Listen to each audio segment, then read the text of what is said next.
today I'm going to show you an easy way to get more Google Ad sales. One that generated £77,000 in revenue from just $25,000 in ad spend for one of our clients based in the UK from an audience who weren't even being targeted before. So this was a fresh audience that we didn't know, that the client didn't know it actually existed. And for those that don't know, I'm Jackson Blackledge, founder and CEO of Echelonn. We run Google and YouTube ads for some of the biggest brands in the space. Tabs, Ovi, Sasha Therese, AgeMate, Raw Nutrition, the list goes on. But what I want to share with you today is basically how to find hidden audiences to sell to. So we're not going to talk about how to fucking launch new products or how to expand into another ad channel, but how to actually maximize your budget with your existing products. You see, the problem with a lot of brands, and I'm speaking to marketing managers and obviously ad managers here, is you assume you know who your audience is. So that sort of falls into this circle. Who do you think all your customers are? And most advertisers never look past the sort of obvious customer profile.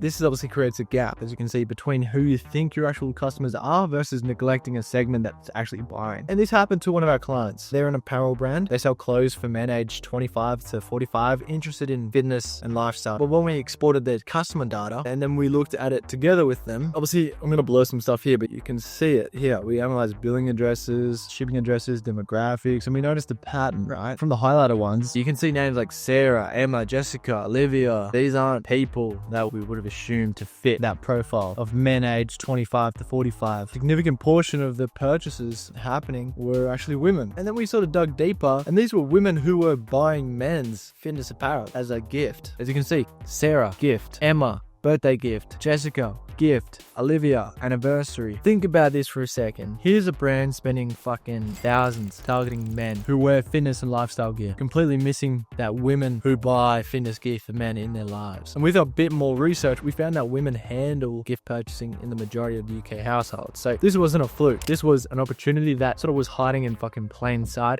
until we managed to really help them spot it. And you can easily analyze this stuff yourself. Step 1, export your complete order history from your e-commerce platform. Step 2, compare billing name address fields with shipping name and address fields. And then step 3, look for patterns, different names, different genders, gift messages, holiday spikes. And then I'd say step 4, you want to segment these gift buyers and sort of analyze their purchase behavior separately. The key is looking for discrepancies. Look, all the time in e-com, you want to be challenging your assumptions. And it was that simple for this client. We found that over 20% of their revenue was actually women, this sort of female gift buyer segment. And previously, before we found it, they weren't targeting these people at all. At the end of the day, this kind of manual data analysis, it's not sexy and it can be quite boring, but now you've unlocked a whole new audience that you can now scale spend profitably. It's not some AI powered automation or fancy tools. At the end of the day, you just got to get into the data and have a look at it. But you've got giants like Paul Graham, the founder of Y Combinator, has his famous advice: do things that don't scale. And that is exactly what you're doing here. Most brands are really obsessed with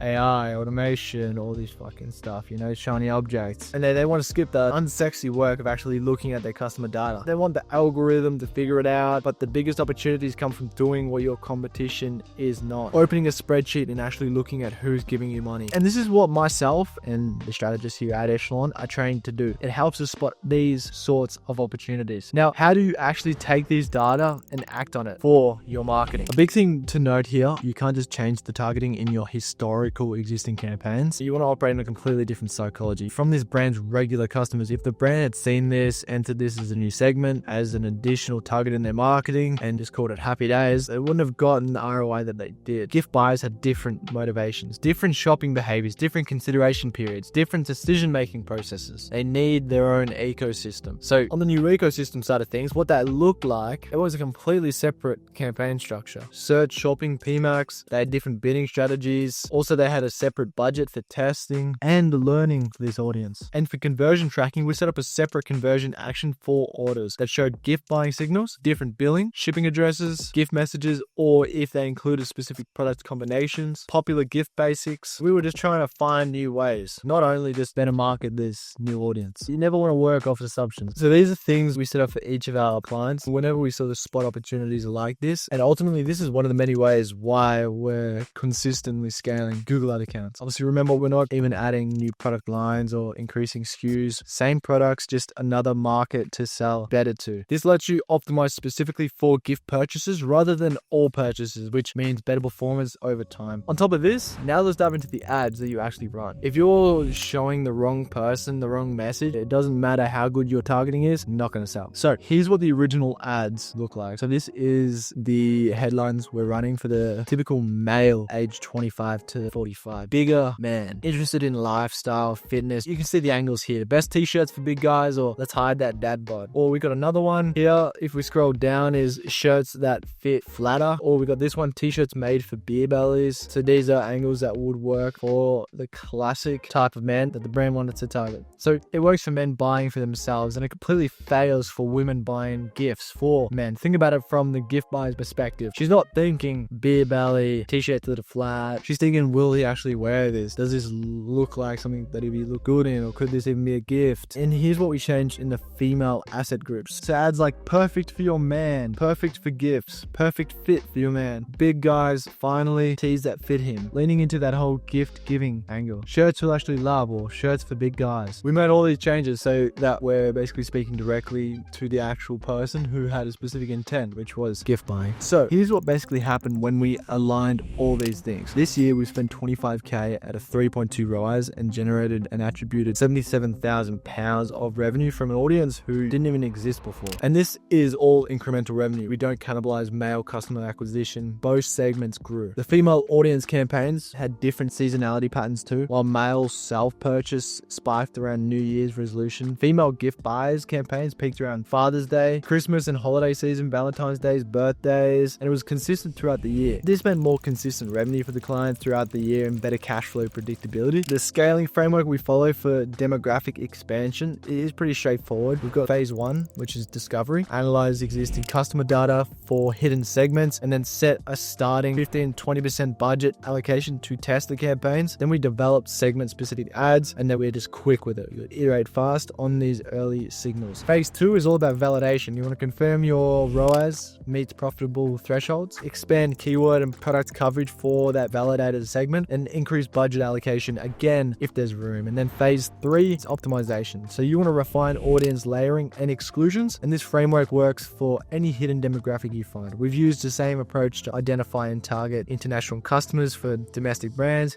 older demographics for young product lines, parents buying teen products. The pattern is always the same. Analyze data, spot the anomaly, build separate campaigns, adapt messaging, test, and scale. We've seen many brands who have had at least 1 to 3 completely untapped demographic segments hiding in their customer data right now. You go ahead and have a look yourself with your ad account. Now, I know what some of you are thinking. This sounds fucking complicated. I haven't got time to rebuild or even look at my data within Google Ads. And here's the thing. You're already paying for clicks and customers. This isn't about spending more money. It's simply about spending your existing budget smarter. If you want to implement this for yourself, start this week. Start today. We did this analysis for every single brand we work with. If you'd rather have myself handle this for you, a Google Ads expert, the link to book a time with myself for us to have a chat is below. Free audit call. We go in depth with your ad account and we can discuss these sort of things, and we can go back and forth and export and examine your customer data together and sort of identify your biggest untapped opportunities. Thanks for watching, and I will catch you in the next video.